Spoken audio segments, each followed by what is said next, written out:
Hello, everyone. Welcome to another episode of Chiefs Out West. I'm your host, Butch Davis. Kia can't be here with us today. He is in Mexico enjoying himself, so I'll be doing these preview of Monday Night Football between the Chiefs and Ravens solo. We have a lot to go over. Big time game, Monday Night Football. This will be the arena where everybody will see who is truly the best between Patrick Mahomes and Lamar Jackson. My hope is that our guys come out on top. I think they can. Here's how they can do it.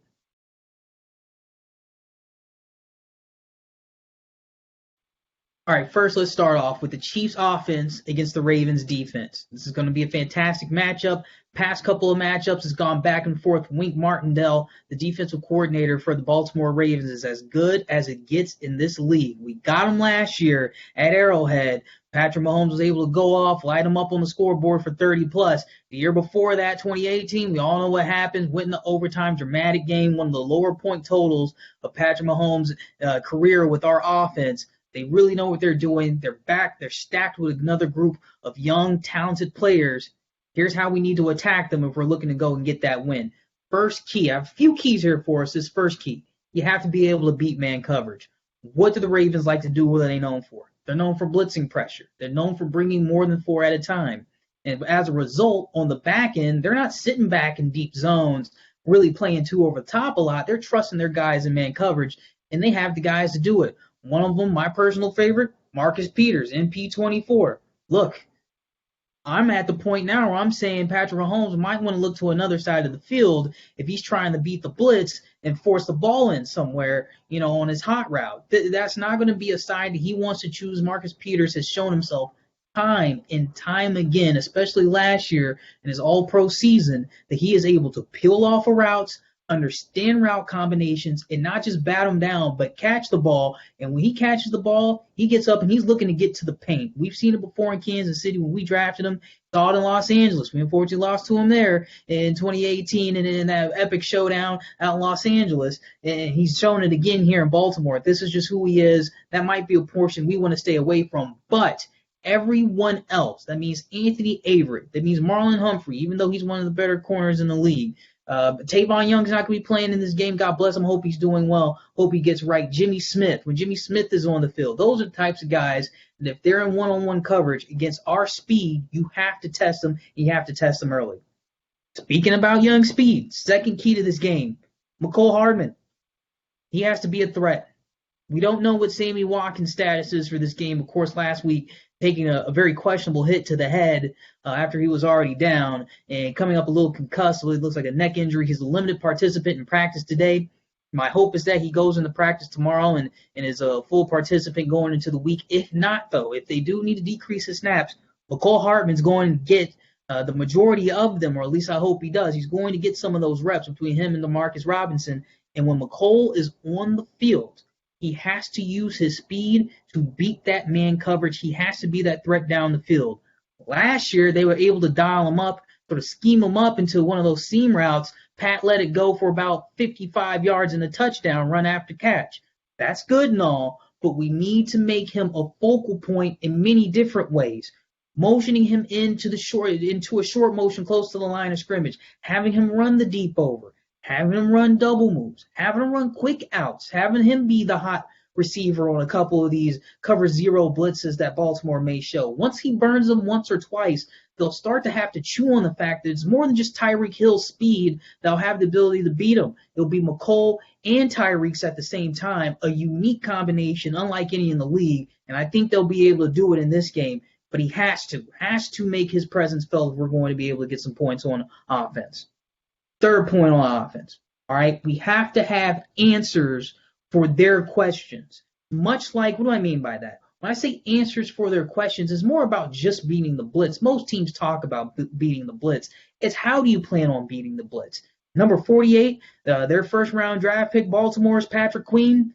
Hey, I like this guy. I wanted him to be a Chief. Right now, I'm not sure where he's at as far as a pass defender. I haven't gotten that far into his tape. But right now, when they're looking to get blitz pressure, it's more than just Judon or sending Chuck Clark from the secondary. They'll send this kid, and boy, he really pops off the screen when they blitz him from the middle in between the A-gap. They try to do a double cross dog blitz, go into the A gap. They'll blitz him wide on a stunt. They'll bring him on delays. He gets there and he gets to your quarterback. So they have to find ways to identify him when they think the blitz is going to come and pick it up.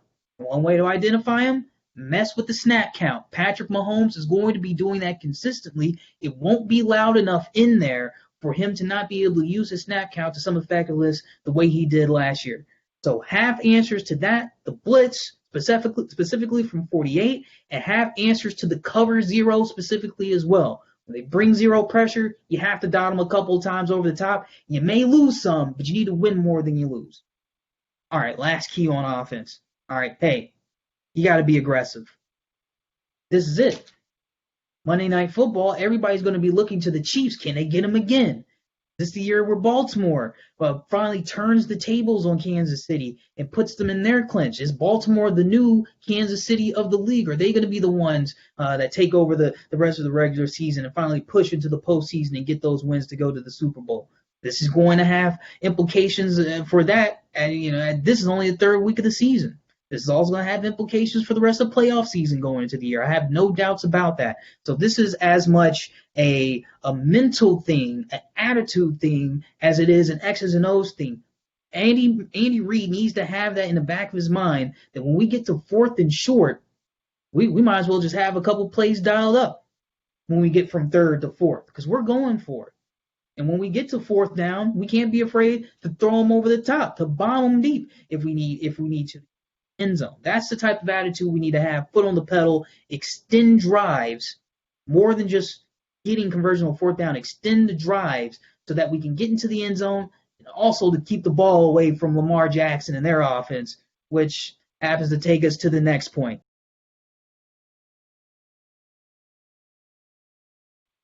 All right, Chiefs D versus the Ravens offense. This is the matchup of the game right here, man.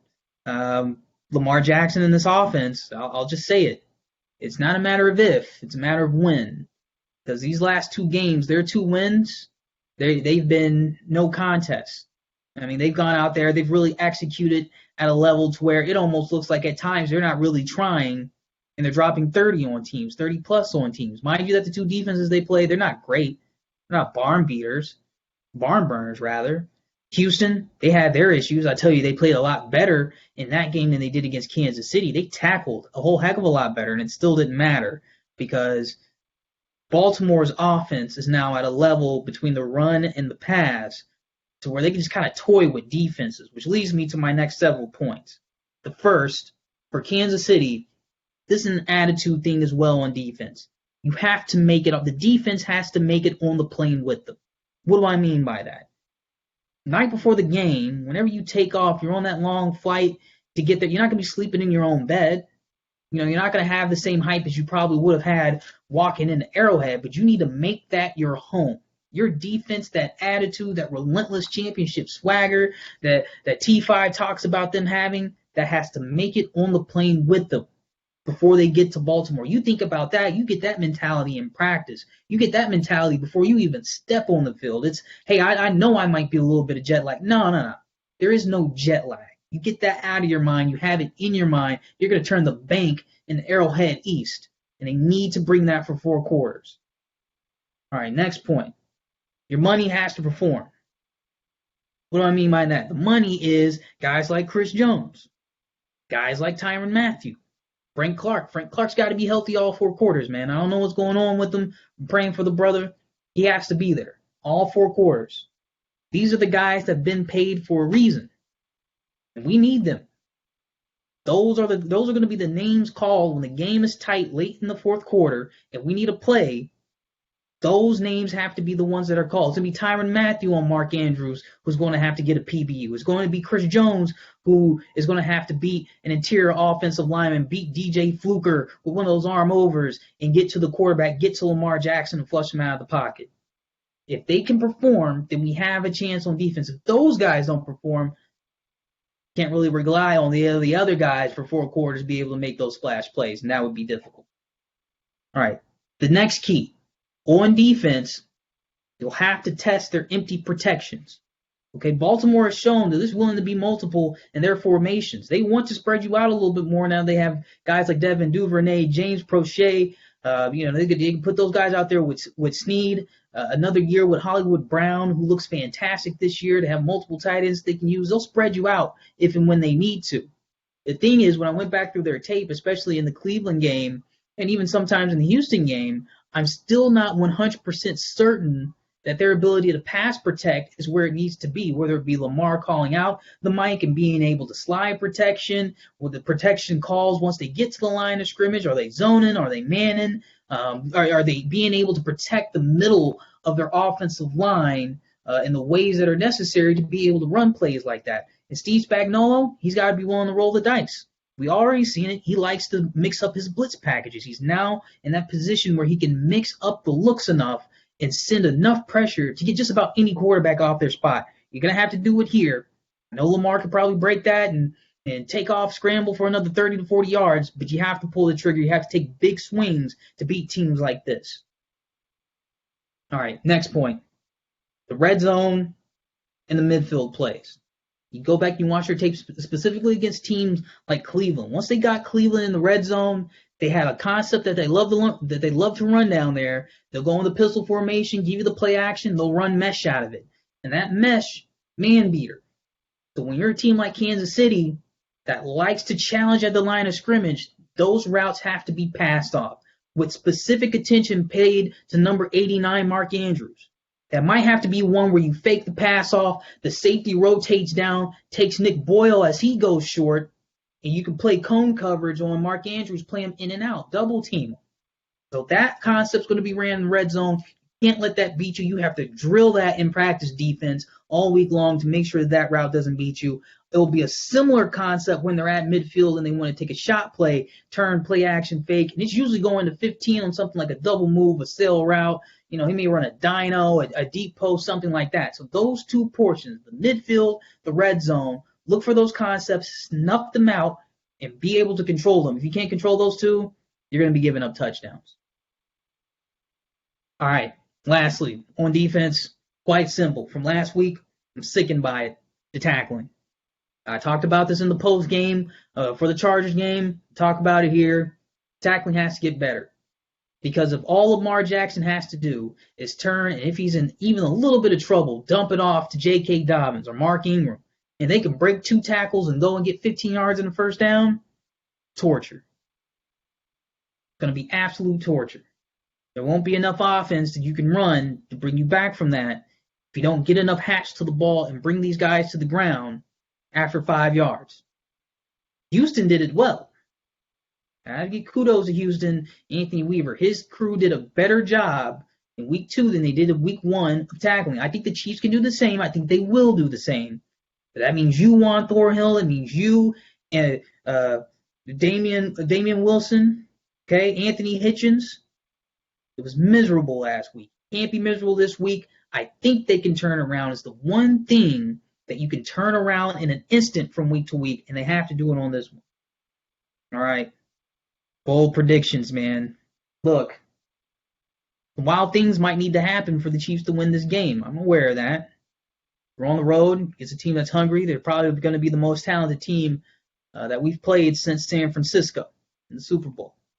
And 2 crazy things need to happen. One is the Chiefs need to score a defensive touchdown. I think they will. Lamar Jackson probably gets a little caught in the scruff, running, trying to scramble. Boom. Throws another one. L'Jarius Sneed. House call. Second one. Second bold prediction. These 2 things need to happen.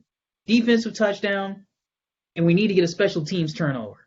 Now, I know what you're thinking is Baltimore Ravens, John Harbaugh, he has this thing figured out on special teams. They never screw up on special teams. Forget that. They're going to screw up on special teams. They're going to cough up one of these. We're going to pick it up, and we're going to be able to get ourselves an extra possession through special teams. So get a defensive touchdown, get a special teams touchdown, and guess what's going to happen? The Kansas City Chiefs on Monday Night Football, they're going to win this game. 33-31. I have faith in them to do this. Not going to be easy. This team still can, we're probably talking about the best offense that we've faced since we've been playing.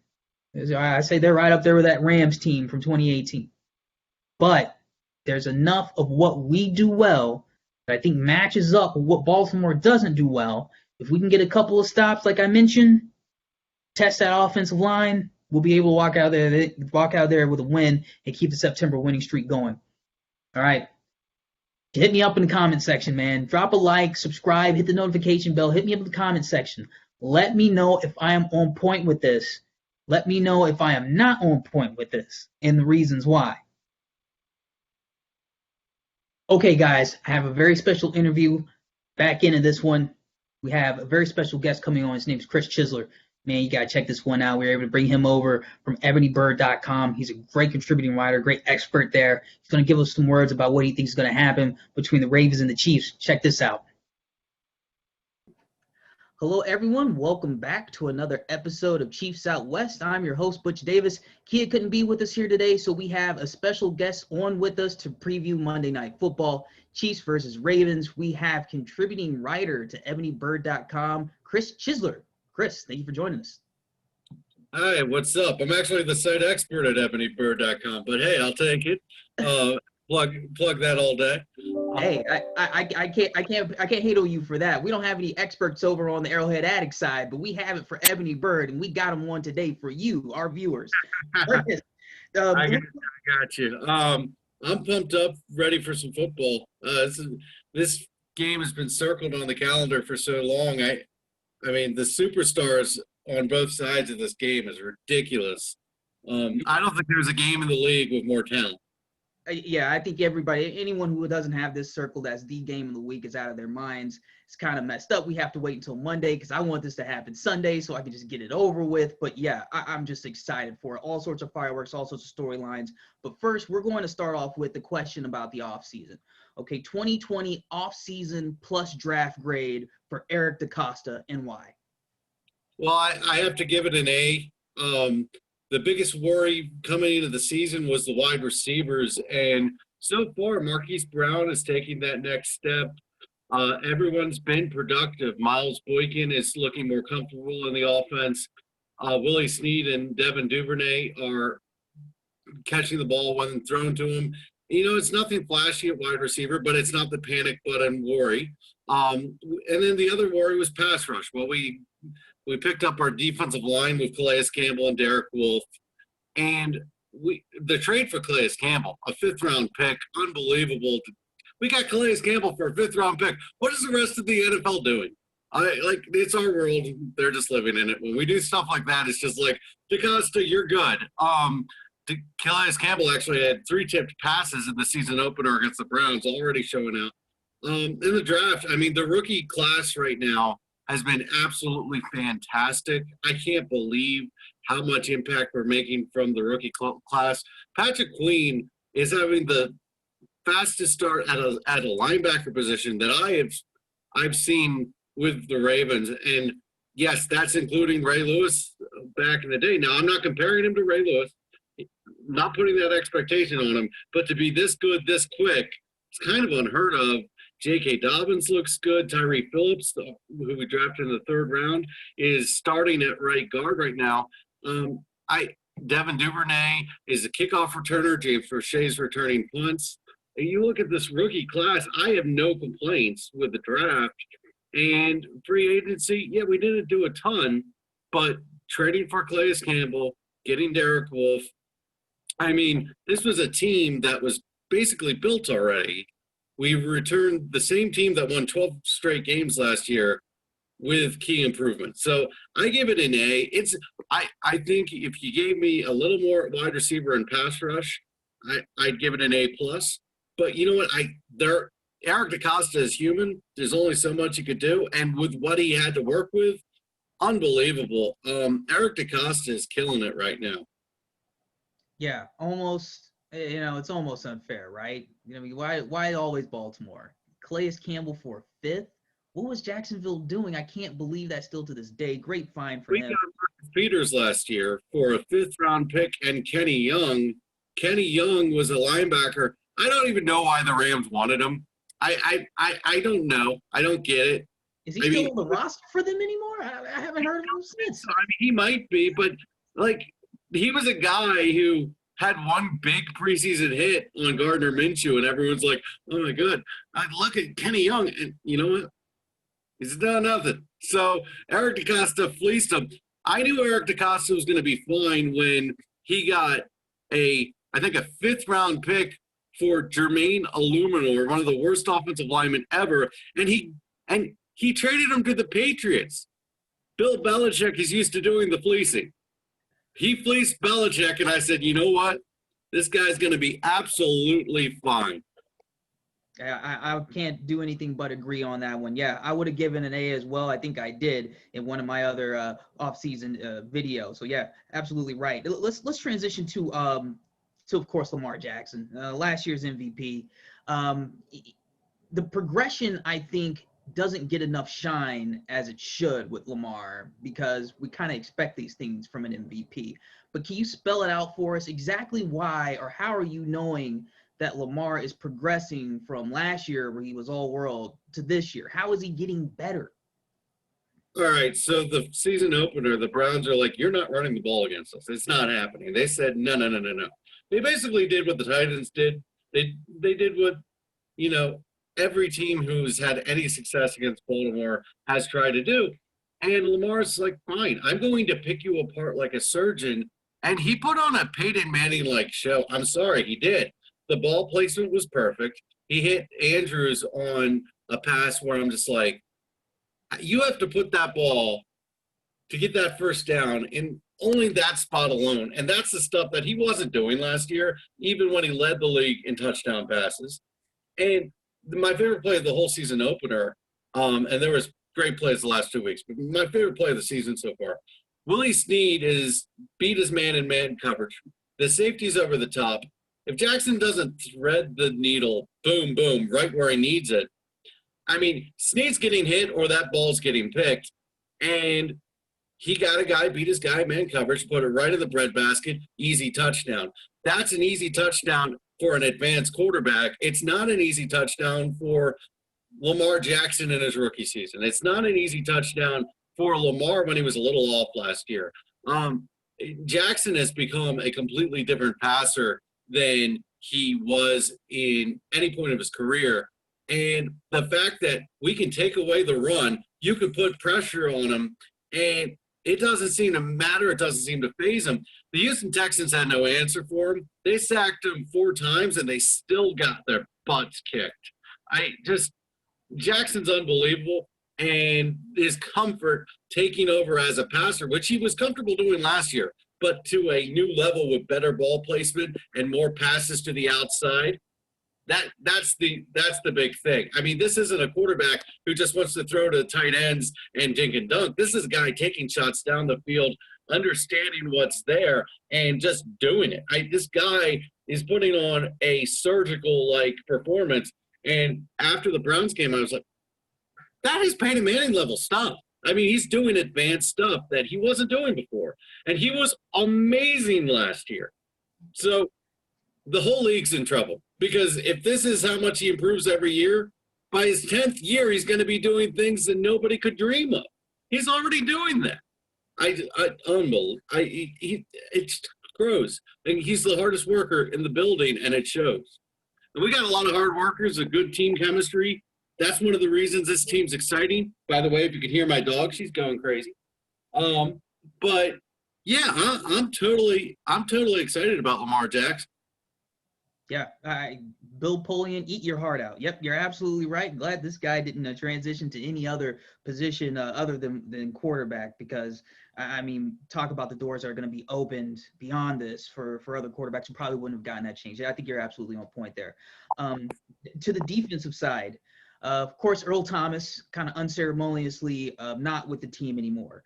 So what was – I mean, we all have an idea that he wasn't the player that he was back in Seattle, but what is the defense missing, if at all, without him on the field?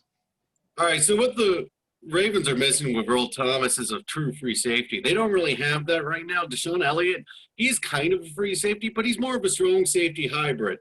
And, Chuck Clark is your strong safety, and he's the leader of the defense. He's become the astute guy who gets all the ducks in a row, and this early in his career, that's impressive. But Deshaun Elliott's a guy who has 2 season-ending injuries in a row, finally getting his chance as the starter. So you're missing experienced, savvy free safety Earl Thomas. The thing is, Earl Thomas didn't want to work with others. He didn't want to share the sandbox with Chuck Clark, and he wasn't a leader. So the Ravens had had enough, and what you're missing is a ball hawk, but a ball hawk who wants to do his own thing. And the Ravens, not a team you're going to do that with, especially when everyone's just so balled in right now.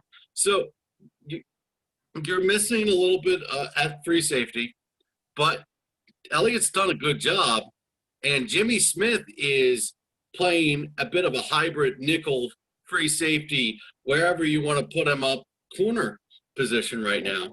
And as an extra defensive back, now we still have options even with the loss of Tavon Young, which is heartbreaking that we lost Tavon Young for 2 straight seasons. 3 out of 4 years, I think he's been hurt for the year. I mean, the guy has no luck. But so we don't care about Earl Thomas right now. We're done. He forced his way out. He acted like a petulant child, in my opinion, and most of his teammates' opinion, I would bet. And Chuck Clark is the leader of that secondary, which is pretty impressive when you consider you have 2 all-pro corners. So I don't think we're missing a lot at safety, but we don't have what the plan was. Wow. Yeah, that's an excellent point. Definitely the versatility you named off a number of defensive backs there. I mean, that just goes to speak to how deep this Ravens team is. Guys that I forgot were even still on the team, Jimmy Smith, guys who could still play. I remember hearing about Deshaun Elliott, who's now getting his chance to start. So it's good to hear that he's getting some reps as well. It'll be interesting to see how they match up on Monday night. Speaking of matchups in the secondary, hey, there's one guy on your team that I absolutely love that we drafted back in 2015, the Chiefs that is, when he was wearing number 22, Marcus Peters. You know, there was some talk in Kansas City about maybe his attitude wasn't where it needed to be. Where is he at with Baltimore? Where has been the transition in the feel of Marcus Peters as he, much like Earl Thomas, was brought into the fold? Marcus Peters fits perfectly with Baltimore. This absolute perfect fit. I actually think this is where he was meant to be. A little like Mark Ingram comes in, and it's like, wow, he should have been a Raven the whole time. Peters has been absolutely awesome. And, you know, when we got him, we're a little concerned because, I mean, it's the guy who's been traded 2 times now. I mean, why isn't it working out kind of thing? But not a locker room problem at all. He's actually been a leader. He's a guy who brings energy and juice to the defense. So I mean, he fits perfectly. If that was what your question was. Marcus Peters as a Raven, unbelievable. I mean, he had a pick 6 in his first game against Russell Wilson, who hadn't thrown an interception the entire season. And honestly, the 12-game win streak might have ended if Peters doesn't have that pick 6, because the momentum in that game went way to Baltimore. And then you had that magical 4th down conversion with Lamar Jackson, quarterback power. And that Seattle game, though, before that moment even, Marcus Peters provided the fuel to the fire. So Peters is the guy.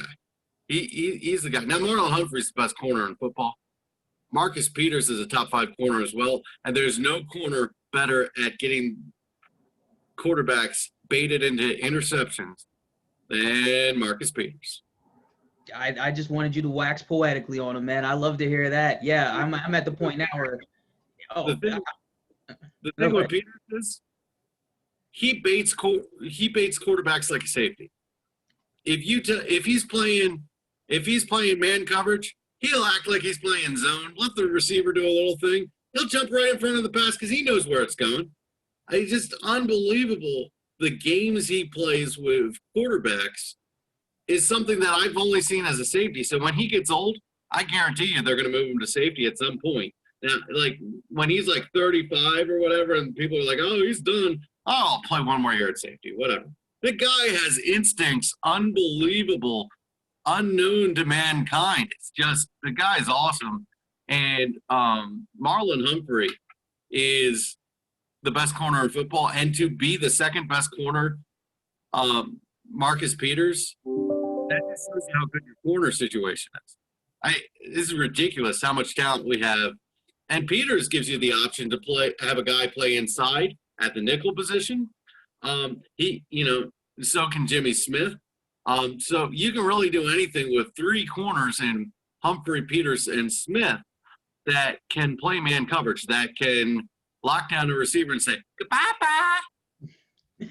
Absolutely right. Yeah. And not to disrespect Marlon Humphrey. Of course I do. Sounded, exactly. I almost forgot to give Marlon Humphrey his props. Man, what a pickup. They just keep doing it. It's the Baltimore Raven thing to do, to find guys like this who are above height and weight for their respective position and just still be twice as good. That's amazing. Last few questions here for you, then I'll let you go. All right, so I'm gonna have you fill in the blank here for me. Okay. So the Ravens will win this game on Monday night if they're able to do what? Get 4 stops on defense. Now that counts field goals. If you can force a couple Harrison Butker field goals, a couple punts, you win this game. I think this game comes down to who has the most stops. I think the Ravens defense is the defense I trust to do that. So yeah, if they get 3 or 4 stops, and also fill in the blank on that, win the third quarter. The Chiefs are the comeback kids. The Ravens are the team that gets off to the fast start. The team who starts the third quarter with a mission wins this game. So I'll give you 2 answers for the price of 1 there. I think you're absolutely right on that. When I started to get it down to the number of stops myself, I think 4 sounds like a proper number there. And then lastly, got to put you on the spot. Can we get a score prediction? Give me 31-28 Ravens. That's respect for the Chiefs because I honestly think the Ravens are going to steamroll almost every team they play. I could see the Ravens having a game like they had against the Patriots last year where they get up big and the Chiefs start coming back and they just say, no. This is a team that's going to show up for this game, and if they don't, I don't know what to do because it's just this is your moment. So if you're the Baltimore Ravens, it's your moment, 31-28. I'm feeling it. I hear you on that. Hey, Chiefs fans, you heard it right there. The Chiefs are going to fall to 2-1, losing 31-28 to the Baltimore Ravens. No shame in that whatsoever. But I want to thank you, Chris. No, I'm sorry. Go ahead. More, but we'll see you in the AFC Championship game. Hey, there you go. Yeah. Hey, we're gonna see you again. No, we're gonna say it and we're gonna mean it. If we lose this game, we're gonna see them again, and it's gonna be one of the better playoff games in NFL history. I guarantee that. And then the Chiefs fans are going to say, "Oh, that's okay. The Ravens don't do well in the playoffs." Look, guys, we were a year away. We weren't supposed to go on a 12-game winning streak last year. We were a year away from being the real team we're going to be. So the Super Bowl comes this year. Mark my words, the Ravens are winning the Super Bowl. It's happening. And I'm not even trying to be a homer. I'm not even trying to be – dude, this team was a year away. Lamar Jackson is every bit the superstar that Patrick Mahomes is. And I consider them as equals. And the Baltimore Ravens are going to have the most balanced team in terms of offense and defense in the NFL. And the playoff wins, they're coming, guys.